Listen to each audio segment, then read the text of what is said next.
عورتوں میں صبر بھی کم ہوتا ہے، حوصلہ بھی کم ہوتا ہے، اللہ نے انہیں عقل بھی کم دی ہوتی ہے، اس کی حکمت کا تقاضا ہے۔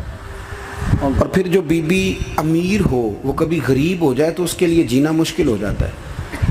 غریب آدمی امیر ہو جائے تو گزارا ہو جاتا ہے، اور خدا نہ خواستہ امیر اگر غریب ہو جائے مشکل ہوتی ہے۔ سیدہ طیبہ طاہرہ حضرت ختیجہ الکبریٰ رضی اللہ تعالیٰ عنہ مکے کی ملکہ تھیں۔ آپ فرماتی ہیں 20 نوکرانیاں تھیں میرے گھر میں۔ توجہ ہے میری بات پر؟ یہ آگے آگے والوں کو سمجھ آ رہی ہے، کوئی ہاں نہ کر رہے ہیں، پیچھے والے تو بالکل گمسم ہیں۔ بھائی دوستو توجہ کرنا میری بات پر۔ مکے کی ملکہ 20 عورتیں کام کرنے والی، فرماتی ہیں کبھی پانی کا گلاس بھی اٹھ کے نہیں پیا تھا۔ اللہ۔ پھر اسی بی بی نے حضور کی غلامی اختیار کی، پھر کلمہ پڑھا۔ ظہر کے وقت ابن اسحاق کہتے ہیں ظہر کے وقت انہوں نے اپنا مال حضور کے قدموں میں سارا پیش کر دیا۔ عصر سے پہلے پہلے میرے نبی نے ہر چیز اللہ کے رستے میں تقسیم کر دی۔ جس کی 20 کنیزائیں تھیں، پڑھو کنز الاموال، یہ حدیث اختلاف روایات کے ساتھ بخاری میں بھی موجود ہے۔ حضرت ابو ہریرہ رضی اللہ تعالیٰ عنہ فرماتے ہیں کہ سیدہ طیبہ طاہرہ حضرت ختیجہ الکبریٰ کے بارے میں محبوب نے فرمایا کہ ختیجہ میرے لیے کھانا پکا کے باورچی خانے سے نکلی، خود حضرت ختیجہ کپڑوں پہ پیوند لگے، خود چولہا جلایا، خود چولہا جلایا۔ اور وہ بی بی جس کے پاس ہر گھنٹے کے بعد نیا سوٹ تیار پڑا ہوتا تھا، اس کے کپڑوں کو پیوند لگے۔ جیم جان دا کچھ وسا نہیں، جان یار نو دے تشاد ہو جا، اس سے دل دے ہیں فساد سارے، دل دلبر نو دے تے آزاد ہو جا۔ جو رکھے آباد تے رو وسدا، تے جدوں کرے برباد برباد ہو جا۔ جدوں کرے برباد، ہاں پھر برباد بھی ہو۔ صرف سکھ لینے کے لیے نہ ہو، وَلَنَبْلُوَنَّكُمْ بِشَيْءٍ مِّنَ الْخَوْفِ وَالْجُوعِ وَنَقْصٍ مِّنَ الْأَمْوَالِ وَالْأَنفُسِ وَالثَّمَرَاتِ۔ یہ تو شہادت گاہ الفت میں قدم رکھنا ہے۔ لوگ آسان سمجھتے ہیں مسلمان ہونا۔ حضرت ختیجہ کھانا پکا کے نکلی، کپڑوں پہ پیوند لگے ہوئے، اور سادے سے برتن میں جب کھانا لے کے آئی نا، حضور کے سامنے کھانا رکھا تو اللہ کے رسول علیہ السلام غور سے سیدہ ختیجہ کو دیکھنے لگے، غور سے دیکھنے لگے۔ حضور کیا دیکھ رہے ہیں؟ تو محبوب فرمانے لگے ختیجہ تیرے آنے سے پہلے پہلے جبریل امین آ گئے۔ ہر واقع کہہ رہے ہیں یا رسول اللہ ختیجہ کھانا لے کے آ رہی ہے، اور رب فرماتا ہے جب ختیجہ کھانا لے کے آئے تو اسے اس کے رب کا سلام کہہ دینا، اسے اس کے رب کا۔ ہاں بھائی جب قربانی آپ دیتے ہیں، قربانی اس وقت جو اعزاز ہوتا ہے وہ بدل جاتا ہے۔ حضرت ختیجہ نے قربانی دی، نبی پاک کی 4 بیٹیوں نے قربانی دی۔ حضور کی کتنی بیٹیاں؟ بول کے بتاؤ، بول کے جی۔ یہاں بڑے دس دے کیوں نہیں جی، کنیاں نے؟ اللہ آپ کو خوش رکھے۔ 4 بیٹیاں حضور کی۔ یہاں بڑے بڑے لوگ، اب نہ لوگ عمروں کا حساب کرنے لگ گئے۔ مجھے ایک صاحب کہنے لگا جی ایک بندہ کہہ رہا عمر اتنی بنتی ہے تو اتنی بنتی ہے تو 4 کیسے ہو گئی؟ میں نے کہا دین کاؤنٹنگ سے نہیں ہوتا، دین اللہ رسول کے فرمان کا نام ہے۔ وہ کاؤنٹ کرنے سے دین نہیں بنتا بھائی۔ خود رسول کریم نے فرمایا یہ میری بیٹیاں۔ کب؟ حضور کی ایک صاحبزادی حضرت عثمان غنی کے نکاح میں تھی، انتقال کر گئی، نبی پاک نے دوسری کا نکاح کیا تو صحابہ نے عرض کی حضور بڑے خوش نصیب ہیں، عثمان کو آپ نے دوسری بھی دے دی۔ تو حضور نے فرمایا یہ تو میری 2 بیٹیاں تھیں، یہ تو میری 2 بیٹیاں تھیں، میری 40 بھی ہوتی تو ایک کے بعد دوسری انتقال کرتی رہتی، میں ساری عثمان غنی کے نکاح میں دے دیتا۔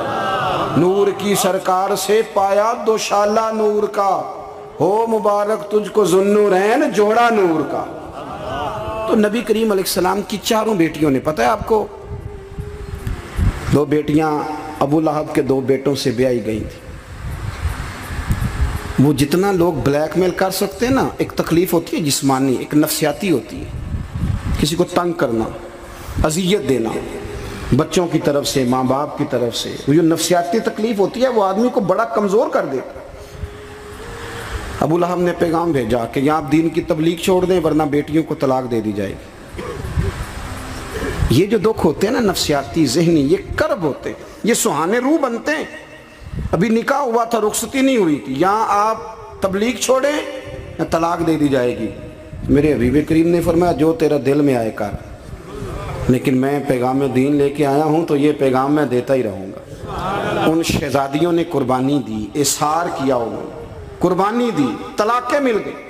حضرت زینب حضور کی بڑی صاحبزادی، سب سے بڑی شہزادی نبی کریم کی، ان کی بیٹی کے بارے میں صحیح بخاری کی حدیث ہے، صحابہ کہتے ہیں وہ حضور کی سب سے بڑی نواسی تھی جناب زینب کی صاحبزادی۔ جب حضور نماز پڑھنے آیا کرتے تھے تو انہیں ساتھ لایا کرتے، اور حضرت ابو دردہ کہتے ہیں میں نے اپنی آنکھوں سے دیکھا کہ جب حضور قیام میں کھڑے ہوتے تو بیٹی کو دونوں ہاتھوں میں رکھ، میری طرف دیکھیے جی، بیٹی کو دونوں ہاتھوں میں رکھ لیتے، اور جب حضور رکوع اور سجدے میں جاتے تو بیٹی کو نیچے کھڑا کر لیتے۔ حضرت زینب، ان کے بچے بھی تھے پہلے، جناب عمر بن عاص کے ساتھ ان کا نکاح بھی ہوا تھا۔ میری باتوں کی سمجھ آ رہی ہے آپ حضرات کو؟ مجھے دوست کہہ رہے تھے ذرا تقریر لمبی کرنا، میں نے کہا لمبی تو میں کرتا ہی نہیں، خیر الکلام ما قل و دل۔ لمبی تقریر، اعلیٰ حضرت رحمۃ اللہ علیہ نے لکھا ہے کہ کسی بندے نے کسی کا وقت ضائع کیا تو اس نے بھی قیامت میں حساب دینا ہے۔ کوئی بات کھینچ کے کر لی جائے، کسی کو ذرا آگے لے جایا جائے، کسی کو پتہ ہے نا ہمارا نعت کا کہتا ہے میں آخری شعر پڑھن لگا تو میں کہنا ایک باری پڑھی جی، ایک شعر 17 باری پڑھی ہے تو آخری نہیں ہوں، میں 2 شعر پڑھنے میں کہ 2 باری پڑھی۔ اب ایک اور بیماری بھی لگی ہے، ایک جگہ میں حاضر تھا تو کہنے لگے حضرت صاحب میں تو انواج ایک نواں کلام سنانا ہے، میں کہ تو مہربانی کر کے مینوں کو پرانا ہی سنائی، اے نویں باج سوارے بھی کرنے پیندے نے، پرانا سنا، کوئی پیر میر علی شاہ صاحب کا سنا، اعلیٰ حضرت بریلوی کا سنا، مولانا حسن رضا کی کوئی بات سنا، یہ کیا بات ہوئی؟ آمدام برسر مطلب جناب زینب گھوڑے پہ بیٹھی تھی، حبار بن اسود، حضرت زینب کے پیٹ میں بچہ تھا۔ ہمارے ہاں نا مکھی ماری جاتی ہے، حضور کے سارے خاندان نے قربانی دی ہے، سارے خاندان، توجہ رکھنا بات پر۔ جناب زینب کے جسم اطہر میں اولاد تھی، بچہ تھا۔ حبار بن اسود نے نا وہ بیٹھی تھی گھوڑے پہ تو نیزہ مارا، گھوڑے پر یا اونٹ پر، گھوڑے کو نیزہ مارا، گھوڑا تیز دوڑا، جناب زینب گھوڑے سے گر گئی، ان کے پیٹ میں بچہ تھا، ضائع ہو گیا۔ پھر وہ کافی دیر علیل رہیں، اسی بیماری سے ان کا وصال ہوا، وہ شہید ہوئی۔ بڑی تکلیف ہوئی نبی کریم کو، بڑی تکلیف۔ فتح مکہ کے موقع پر نا حبار بن اسود کلمہ پڑھنے آیا، سیرت ابن حشام والے کہتے ہیں جب وہ آیا تو اس نے چہرے پہ کپڑا رکھا ہوا ہے، نبی کریم علیہ السلام کی بارگاہ میں حاضر ہوا تو حاضر ہو کے نا عرض کرنے لگا یا رسول اللہ صلی اللہ علیہ وسلم کو بہت بڑا دشمن بھی آئے تو معاف کر دیتے ہو؟ حضور خاموش ہیں، گردن جھکی۔ پھر کہنے لگا بہت بڑا دشمن بھی آئے تو معاف کر دیتے ہو؟ حضور خاموش ہیں۔ تیسری دفعہ اس نے چہرے پہ نقاب ڈالا تھا نا، حضور بڑا دشمن بھی آئے کلمہ پڑھے تو معافی ہے؟ حضور نے چہرہ اٹھایا تو آنکھوں میں آنسو تھے۔ حضور فرمانے لگے حبار یہ چہرے سے کپڑا ہٹا، بیٹیاں بھولا نہیں کرتی، تو کلمہ پڑھ میں تجھے بھی معاف کرنے کو تیار۔ بیٹیاں بھولا نہیں کرتی، تو پڑھ کلمہ۔ پورے خاندان نے قربانی، پورے۔ حضرت سیدہ فاطمہ الزہرا سے کسی نے پوچھا تھا بی بی صاحبہ دین کے لیے سب سے پہلے آپ کو کب تکلیف اٹھانی پڑی؟ تو حضرت فاطمہ فرماتی میں چھوٹی سی تھی جب میری اماں وصال کر گئی، اور جب جناب ابو طالب وصال کر گئے تو مجھے کسی نے پہلے دن جب میں نے یہ تکلیف دیکھی اور صحیح کسی نے مجھے آ کے بتایا کہ فاطمہ نبی پاک علیہ السلام نا حرم کعبہ میں سجدے میں تھے، اونٹ کی اجڑی بڑی وزنی ہوتی ہے، حضور سجدے میں تھے، ابو جہل نے 2 لوگوں سے کہا تو انہوں نے اونٹ کی اجڑی لا کے نا نبی پاک کے سر پہ رکھ دی۔ حضور علیہ السلام ساری قوتوں کے مالک ہیں، لیکن بظاہر حضور سر اٹھاتے ہیں تو تکلیف ہوتی ہے۔ فاطمہ نہ ابو بکر صدیق مکے میں ہیں، نہ مولا علی موجود ہیں، تو آپ چلیں گی؟ بی بی صاحبہ کہتی ہے میں اس عمر میں چہرے پہ نقاب ڈال کے نکلی، اس عمر پہلے دن نکلی، اماں چلی گئیں، پہلے دن میں نکلی، اور جب میں حرم کعبہ میں گئی تو میں نے لوگوں کو اپنے باپ پر معاذ اللہ ہنستے ہوئے دیکھا۔ کہتی میں نے کھینچ کے اجڑی حضور کی اتاری، نبی کریم نے میرا چہرہ دیکھا تو حضور رو پڑے۔ فاطمہ تو کیسے آئی؟ حضور مجھے اطلاع ملی۔ سیدہ پاک کہتی ہے میں نے حضور کو انگلی تھامی نبی پاک کی، اور میں حضور کو آب زمزم کے کنویں پہ لائی، نبی کریم بیٹھ گئے، میں نے پانی نکالا، حضور کی زلفوں کو دھویا، اور پھر میں نے کہا اللہ انہیں برباد کر دے جنہوں میرے بابا کو تکلیف دی ہے، انہیں برباد کر دے جنہوں تکلیف دی ہے میرے بابا۔ حضرت ابو ہریرہ فرمایا کرتے تھے جن کے لیے سیدہ نے اس دن دعا کی تھی وہ سارے بدر میں مارے گئے، سارے بدر میں قتل ہوئے، ایک ایک شخص نے تکلیف صحیح صاحب، ایک ایک شخص. آپ کو پتہ ہے منافقوں نے سیدہ عائشہ صدیقہ پہ الزام لگا دیا تھا، جاگ رہے ہو؟ سیدہ طیبہ طاہرہ حضرت عائشہ صدیقہ رضی اللہ تعالی عنہا، حضور فرماتے ہیں عائشہ تیرے ساتھ نکاح سے پہلے جبریل تیری شکل مجھے دکھا کے گئے تھے کہ محبوب رب اس کے ساتھ آپ کا نکاح کرے گا. اتنی پاک باز عورت، دین کا چوتھا حصہ حضرت عائشہ صدیقہ سے مروی ہے.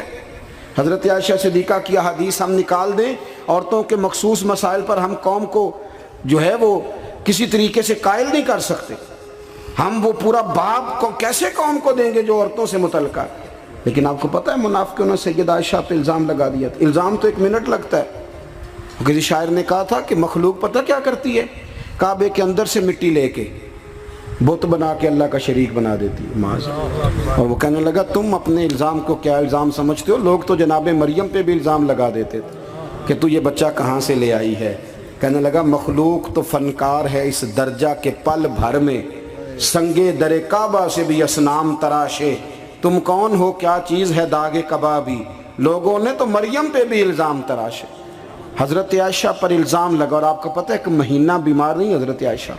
نبی کریم کی آنکھوں میں اتنے آنسو آئے کہ مولا علی کہتے ہیں داڑھی بھر گئی نبی پاک کی، پر رب بڑا ہی مہربان ہے. مہینہ لگا. توجہ ہے میری بات؟